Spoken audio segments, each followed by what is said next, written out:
Hélas, 3 fois hélas pour les Suisses. Et je vous avoue ma déception parce que, tout en respectant le résultat du vote, qui est clair et net, à part le Tessin, permettez-moi de vous dire quand même ceci, chers amis et visiteurs du blog.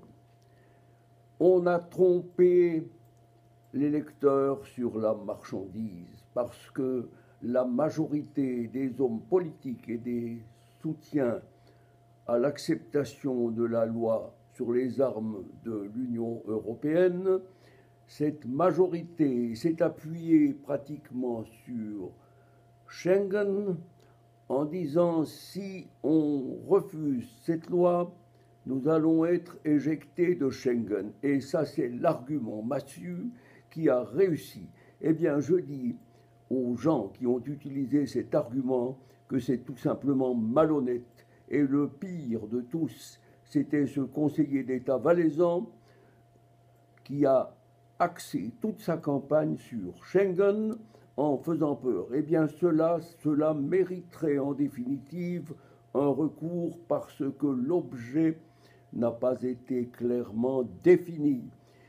Ceci dit, j'aimerais simplement vous demander de réfléchir, et moi qui aurai bientôt 90 ans dans 4 mois, je me demande et je souhaite surtout que nous n'adussions pas plus tard demander à Bruxelles si on ose encore avoir son poignard d'officier à la maison. C'est sur cette parole que je vous souhaite un bon dimanche, malgré tout, en respectant la décision populaire et en priant nos amis d'être vigilants parce que d'autres dangers nous menacent. J'y suis revenu souvent sur ces dangers. Ce sont ces dangers de se faire rogner par petites tranches, comme ça, par un islam totalitaire et conquérant qui cherche à faire joli avant de pouvoir nous dominer par le nombre. Et pour terminer, j'ai encore une pensée pour les catholiques de Paris, pour Monseigneur au Petit, en leur disant surtout, ne cédez pas, n'acceptez aucun changement de structure de la basilique Notre-Dame, parce qu'elle est en danger d'être changée par ceux qui ont été probablement très proches de ceux qui ont fait tomber la flèche.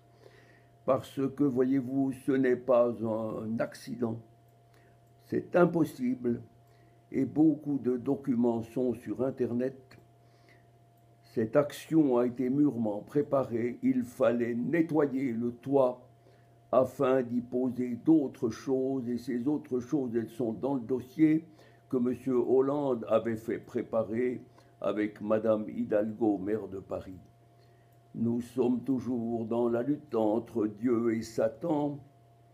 Eh bien, c'est Dieu, c'est le Seigneur qui aura le dernier mot. Voilà ce qui est pour nous l'objet, et nous devons prier pour cette réalisation. Alors, catholiques de France et de Paris, n'ayez pas peur, affirmez votre foi. C'est ainsi que nous vaincrons tous. Bonne soirée à vous. Merci.